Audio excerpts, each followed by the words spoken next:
Welcome to Marshmellow Reads. I'm Marcy, and today I'm going to tell you about all the books I read in December.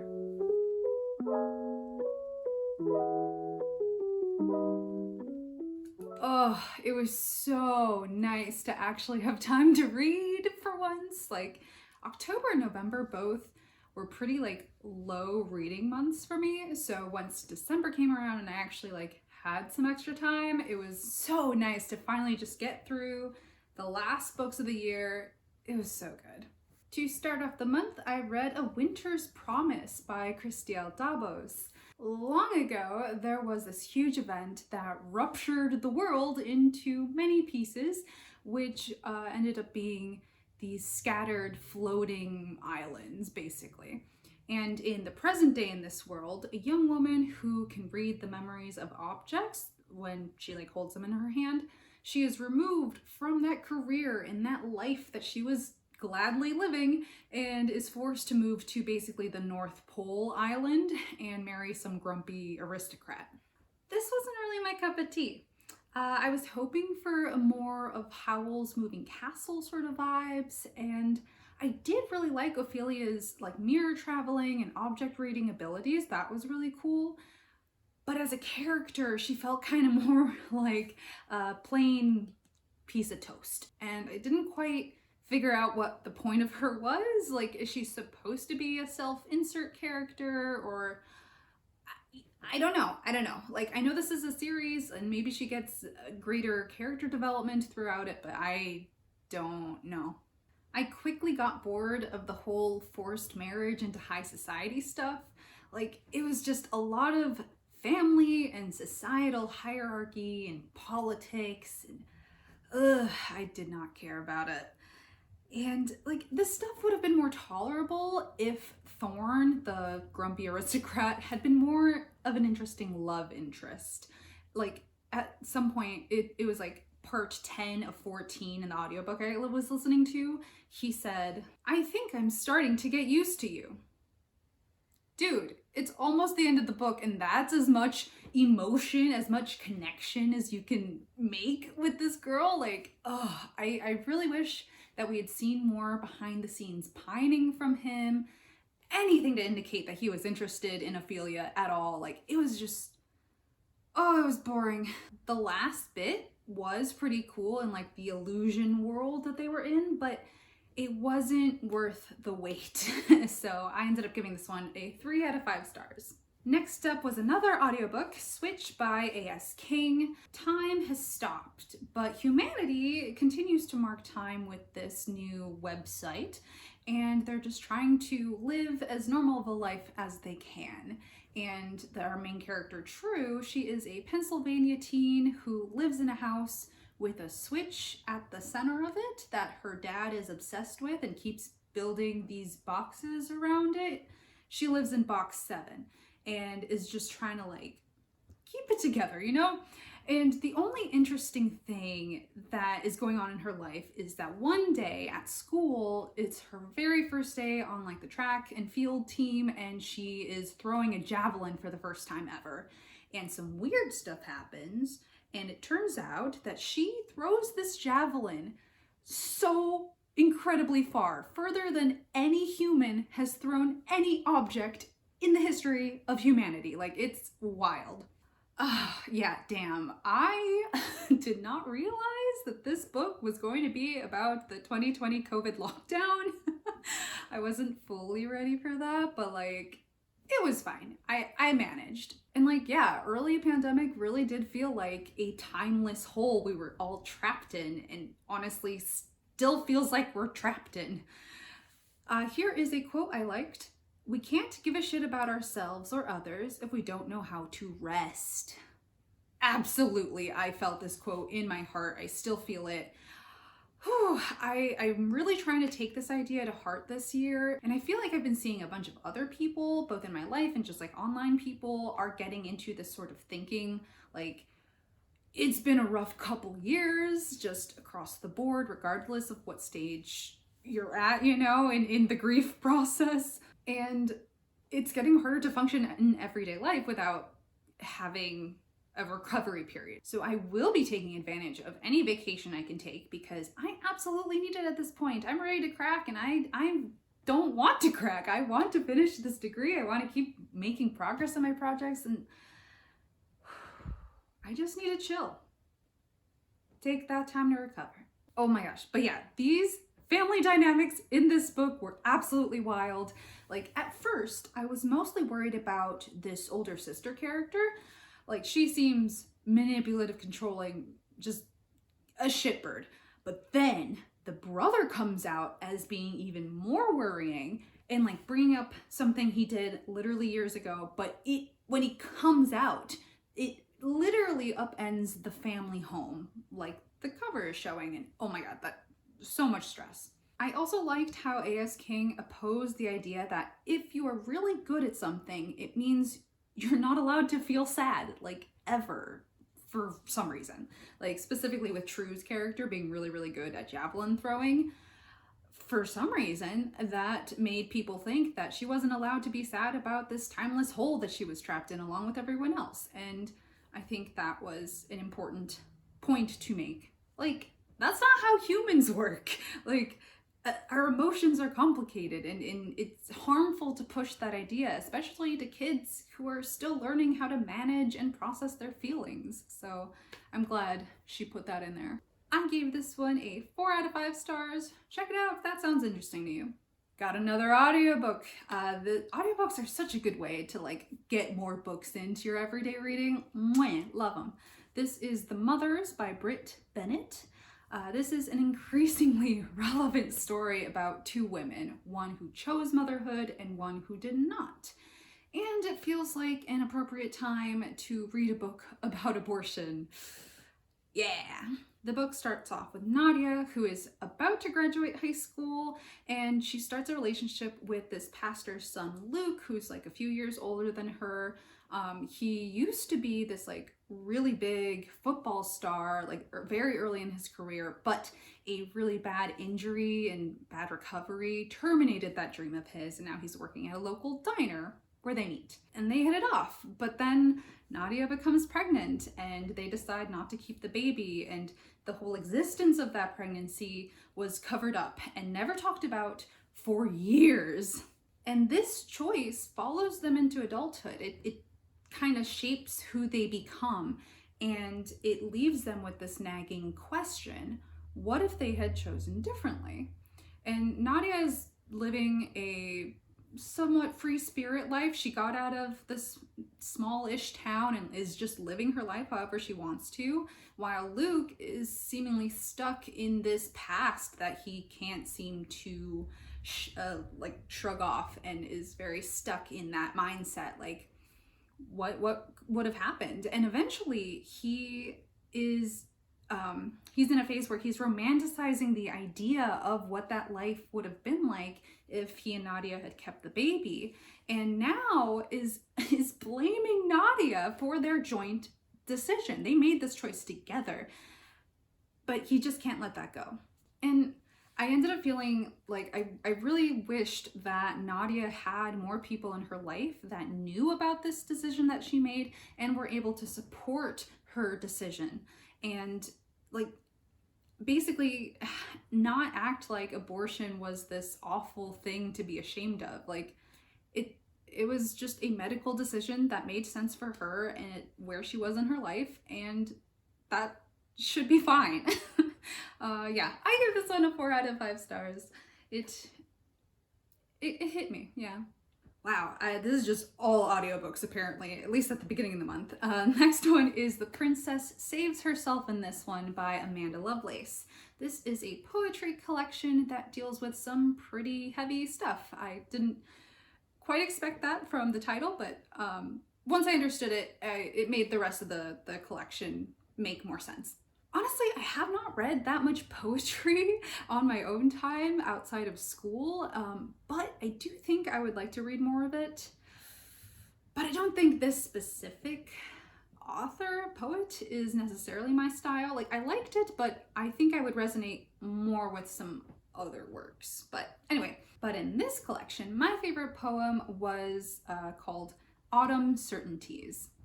You are not obliged to have children just because your body has that capability. You are so, so, so much more than the possibility of children. You give birth to oceans every single day. Signed, your friendly neighborhood man-hater and child eater.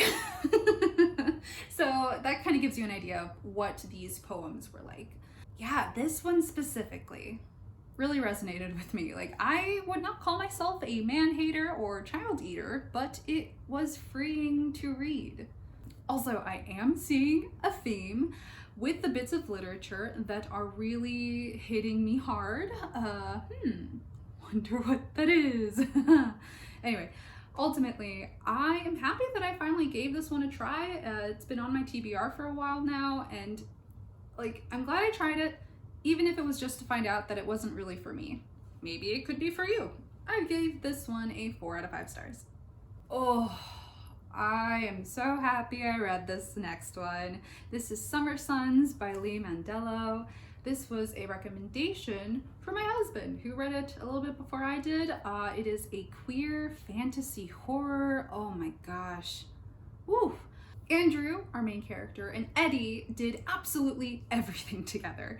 These two had a bond that went deeper than just best friends or adoptive brothers. But they never really got a chance to put a name to it. They never really got to explore that part of their relationship. So Eddie left Andrew in their hometown to start his grad program at Vanderbilt, and 6 months into that program, Eddie dies of an apparent suicide, and now Andrew is finally going to Vanderbilt. This was the plan all along, but Eddie wasn't letting him come for some reason. And Andrew is finally moving to Nashville to start his own grad program, basically picking up where Eddie left off, researching local folklore to see if there's some sort of explanation for why he and Eddie can see ghosts. So it's a ghost story. Oh my gosh, though. Andrew is only in his second week of grad school, and he was already skipping classes and skipping meetings with his grad advisor. This gave me so much anxiety. Like, dude, please just get your shit together. This absolutely added to the horror elements of this book. Like, oh my god, stop. There also was an interesting polyamorous V relationship between 3 of the characters that felt very normal and chill. It was nice to see that in a book. And this is specifically in contrast to the weird throuple situation between Eddie Andrew and Andrew's girlfriend at the time, Dell. Dell was dating Andrew, but on many occasions, the 3 of them would have sexual intercourse, and Dell figures this out before Andrew does, but basically, even if they weren't aware of this, Eddie and Andrew were using Dell as a way to have sex with each other and not really like say it that way. It was very messy. And then you get to see Andrew kind of like figuring this stuff out after the fact and coming to terms with never being able to be with Eddie in the way that he might have wanted to be. And like, oh, there's a lot of emotions and feelings and stuff going on here. It was so complex, but it felt so real, and I really liked that. And the final conflict was so like visceral and gut-wrenching, and like, geez, everyone needs therapy. I'm happy for Andrew ultimately, and I hope everyone involved finally is able to start to heal. I gave this one a 5 out of 5 stars. Definitely one of my favorites from the year.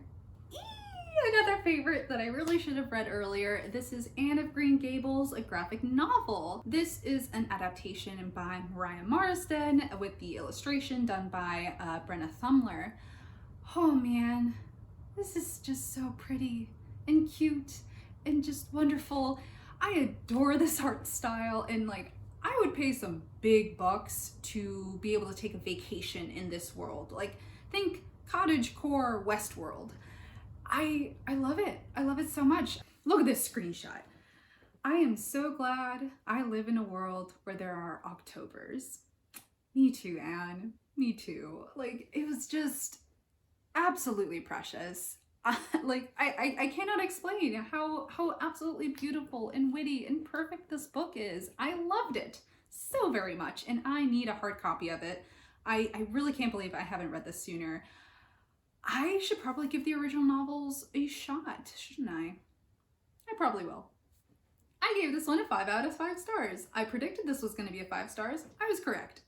The next book I finished in December was The Burning God by R.F. Kuang. This is the final book in the Poppy War trilogy, so I won't really be going into specifics here. Here are my general takeaways. I was already starting to tear up starting in chapter 5.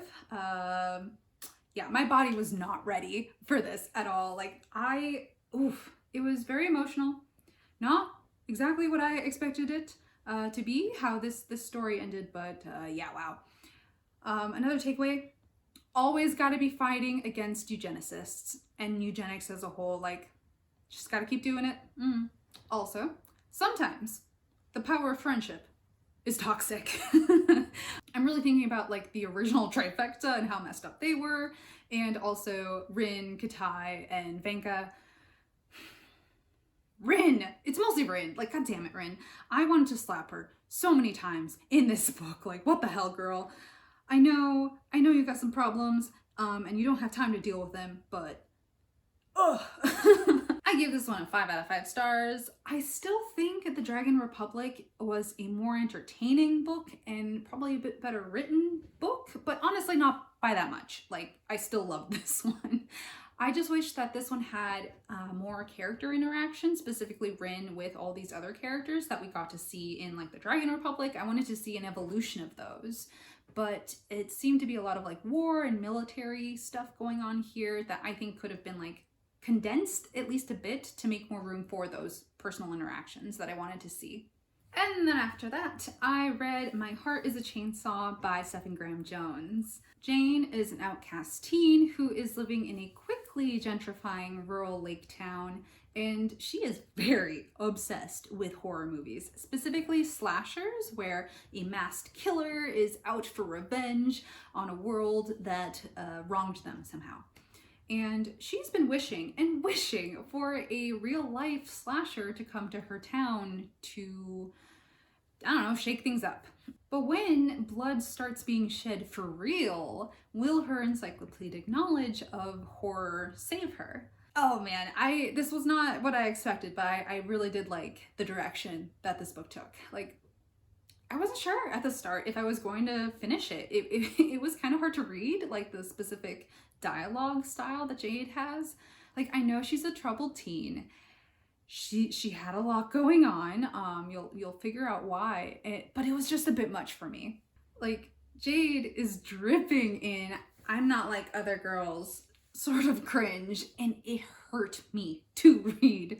But maybe that's just because it reminded me a bit too much of my pretty cringy teenage self. So I eventually was able to get over that. And by the end of this climactic story, I just wanted to wrap Jade in a warm blanket and protect her and help her in whatever way I could. Like, she has been through a lot and she has so many feelings about it. Oh boy, yeah. I give this one a 4 out of 5 stars. Would absolutely recommend it to horror fans. Next up is The Gone World by Tom Sveterlich. Shannon Moss is part of this sci-fi version of NCIS. Yes, that NCIS, which has a time-traveling navy. So this navy uses time-traveling spaceships to go into possible futures to get information on current cases that they're actively working on, hoping that whatever future they're going to will have answers that they can use in their current timeline. At some point, this sci-fi NCIS starts noticing that they can't get further into the future than specific years. So let's say like 2067 is the furthest they can get. But then a few months later, they realize they can only get to 2049. And this date keeps getting closer and closer to the original timeline of 1997. And they're calling this event the Terminus, this great white hole of nothingness that they don't know anything about. And they're, getting increasingly worried about this seemingly end of the universe, and they're trying to figure out what it is and how they can possibly stop it before it gets here. And on top of that, there's also a murder mystery that Shannon Moss is working on. The concept of traveling to all sorts of possible futures as part of crime solving was actually really interesting to me. But I couldn't get into the general story or the characters enough to care about the ending, even though the parts describing the terminus were actually truly horrifying. Oh, I just have one quick point I want to make. It is spoilers, so I'm gonna put spoilers here. Okay. Shannon. Girl, why are you surprised your fuck buddy turned out to be a bad guy? He literally makes a living selling Nazi memorabilia at gun shows. Okay, that's all I wanted to say. Spoilers over. I gave this one a 3 out of 5 stars. Next up was a very special and exciting read for me. This was Dead Silence by S.A. Barnes.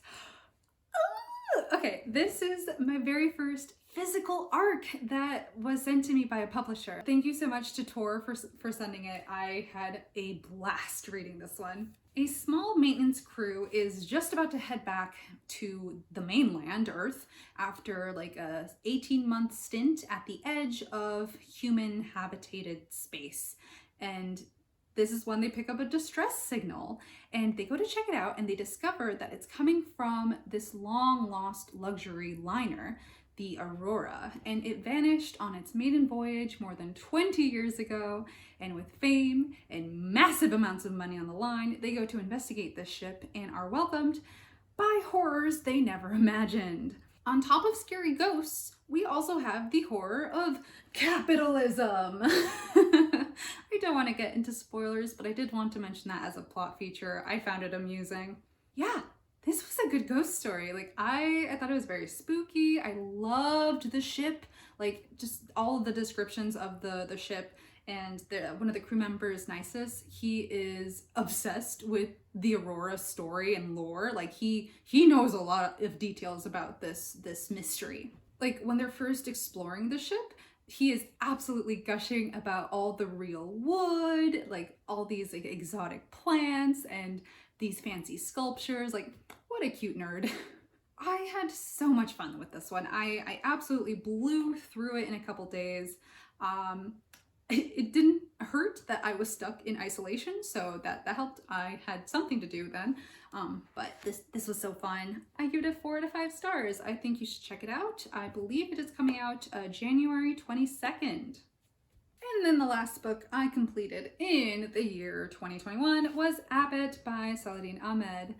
Whew, I had this one for a while. I think I bought it over the summer, and I finally decided to really sit down and read it. The plot from Goodreads reads: while investigating police brutality and corruption in 1970s Detroit, journalist Elena Abbott uncovers supernatural forces being controlled by a secret society of the city's elite. I think this was really fun. Like, let me insert this picture here. We get such a great introduction to Abbott when we first see her. Like, she just seems like such a badass. But it is important to note that this comes from, at least in part, being hardened to all of the rampant sexism and racism that she has to face to simply exist. Like, maybe she wants to be soft and vulnerable, but isn't afforded that luxury. This is important still to this day. Oh, there's also, the monsters in this are really cool. Like, there's this specific centaur monster that Abbott has to face. It looked so good and so scary. I really liked it. I think I probably do want to continue with this series. I don't know if I'm gonna buy it in physical copy, but I will at least see what I can find at my library. And I gave this one a 4 out of 5 stars. Okay, that was a lot of books. I'm gonna keep this last part real short.